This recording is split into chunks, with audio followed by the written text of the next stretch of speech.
Hello, hello. Welcome to Keys to the Kingdom. I am Monique. I hope you guys are having a fantastic Sunday so far. Yes, today is Sunday, July the 26th, and I'm just coming in with a quick word that the Lord has dropped on me while I was in worship. And the last couple of days, or I would say just like the last week, I had been battling letting go some things, people, places, old mindsets, things like that. The remaining of the residue of the old life. So I had made, some decisions to cut out some things. And then just a couple of days ago, I made a major decision to cut out some other things, which God had already been showing me signs. But we're going to confirm, just to make sure that, we're not out of alignment. So I get that part, especially when it comes to um, the whole kingdom spouse thing. So this is a kingdom spouse word, and I don't know how y'all gonna take this, but it just sent me into weeping because it is so true, and you never even think about it in this sense. But I'm glad he released it to me the way that he did while I was in worship, so that way my spirit can accept it for what it is, because we're only looking at things on the surface versus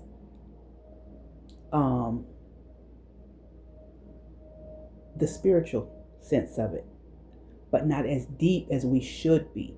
So I don't know what this word is going to be titled. It is a kingdom spouse word, maybe kingdom counterfeit or whatever. I don't know what it's going to be right now, but I'm just going to wing it and just let the spirit flow because it's serious. So the person that I was standing for was not who he was supposed to be. But the standing, the praying, the fasting, all of that was not in vain, because it did help this specific person get to another level in Christ. It just was not, it was just, I was just there to intercede for this person. You understand what I'm saying? But that was not my person. So I went on a fast for God to reveal to me who my kingdom spouse was. And he did. And it hit me like a ton of bricks, because I definitely didn't think it was this person. But anyway, we're going to leave that alone for now. I want you to get into this counterfeit part. Okay, counterfeit, whatever we think of counterfeit, of course, it's not going to mesh with your calling. You guys are going to be basically opposites. The person might be a good person. It's just not good for you or for your calling, or down the line something's going to happen that's going to throw you off your rhythm. Now this word is for chosens. If you're not, I don't know how to speak to the other people, but this word is for chosen. You know that you're chosen. You have a specific calling on your life, and you are set apart, and you know that you have to be in the will of God, because if not, you're going to be totally unaligned. And when we're totally unaligned, everything is unaligned. Mind, body, spirit, soul, everything is just out of whack. Okay? So, this is what he said to me. He said, when you're with a counterfeit, you know how one can chase 1,000, two can chase 10,000. That means when you're married and when you're in covenant with two, that's the two that's in covenant together, is going to bring in the warfare of the 10,000. But when you're in counterfeit, you're going to be the one person that's fighting, because you're the only one that's on that level of that specific type of warfare. Just because you're with the counterfeit, it does not exclude the 10,000 coming, which means you're going to be fighting 10,000 by yourself. Do you understand the severity of this? You will be fighting the 10,000 alone, because the one is not strong enough to fight what is coming on your specific level. When I tell you I boo-hooed, cried when he revealed that to me, imagine that. Imagine just the regular warfare that we go through just being chosen. And then the regular warfare just being a child of God. Just trying to move out of the kingdom of darkness. There's there's specific levels of warfare for every single thing, but just imagine being chosen and you walking in your purpose, the type of warfare that is already coming against you as one person. Now you're going to come into covenant with someone that's not even ordained for you to help you fight the 10,000 that's supposed to be coming.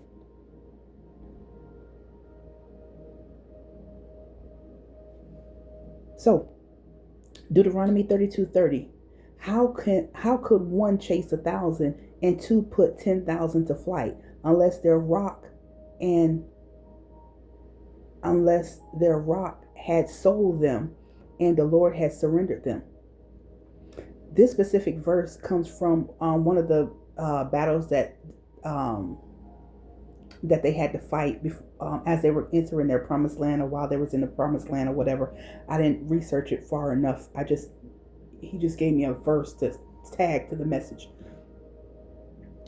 And the reason every battle that they lost was because God withdrew his strength from them. You understand what I'm saying? God withdrew his protection. So imagine God is giving you all of these confirmations, all these years, all this time, that this is not your person, but you're going to still go and do what you feel that you want to do because this person is a finer or got more money, has more potential. You love him more. You think eventually he'll start praying to God. Eventually no, that person probably eventually will, but not eventually with you. Eventually with somebody else, because that's not who is ordained for you.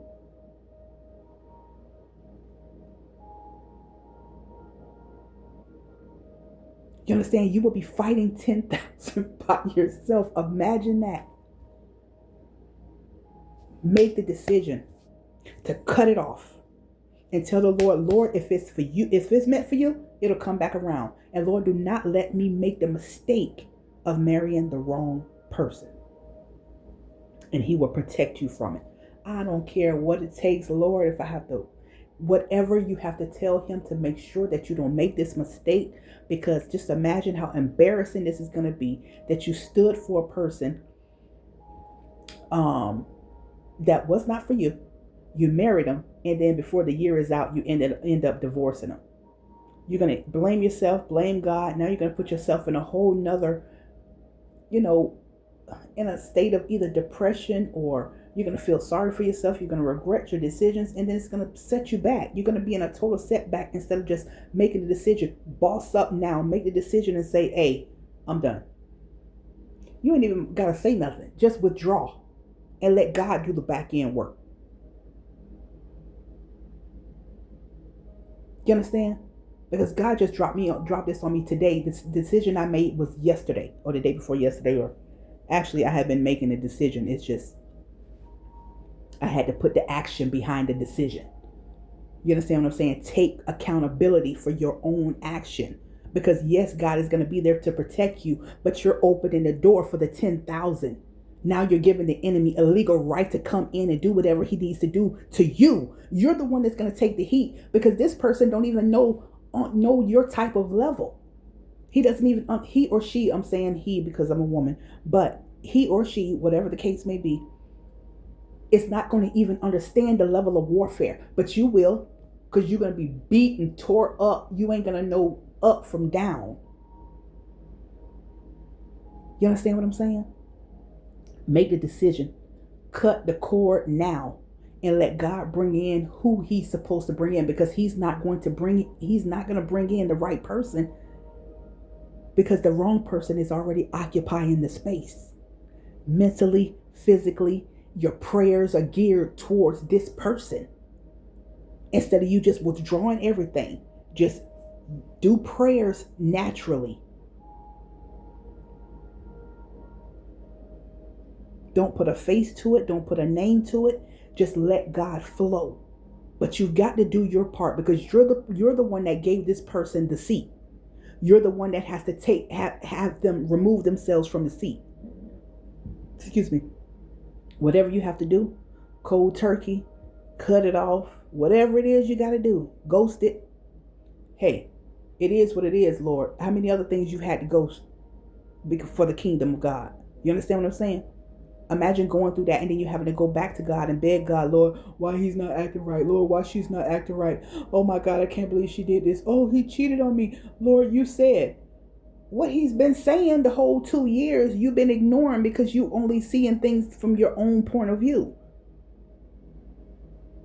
You understand? Make the decision now, because later when you're trying to walk in your purpose and you're trying to build your kingdom business and all of this, but your husband or your wife over here running around with Tom, Dick, Harry, Jane, Susie, and whoever. You understand what I'm saying? You don't have time for that. Make the decision. Cut the cord now. Free up the space so that God can go ahead and you can mourn this person, let him go, yada, yada, yada. And then God can go ahead and refill the space with the person that he ordained you with. Because he's not going to do that until you get this person out of that seat.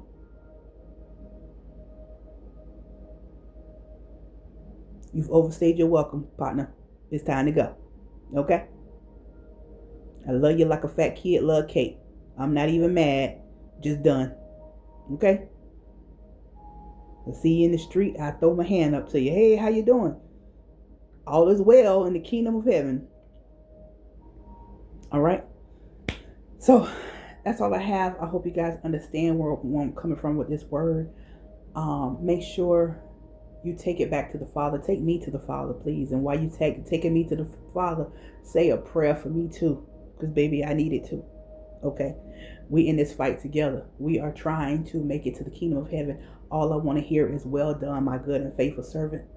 Come on in here, girl, and here go your keys to your to your heavenly estate. Okay? That's all I want to hear.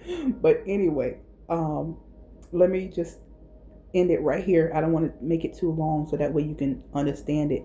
So like, comment, subscribe, send this video to somebody that you think needs to hear it, because this counterfeit situation is, you already know the warfare that we've had to go through just standing on kingdom marriage. So imagine if you get into a counterfeit situation and then, look, I'm gonna let it go, because the more I think about it, the more I get so disgusted with just myself for even missing what God was showing me.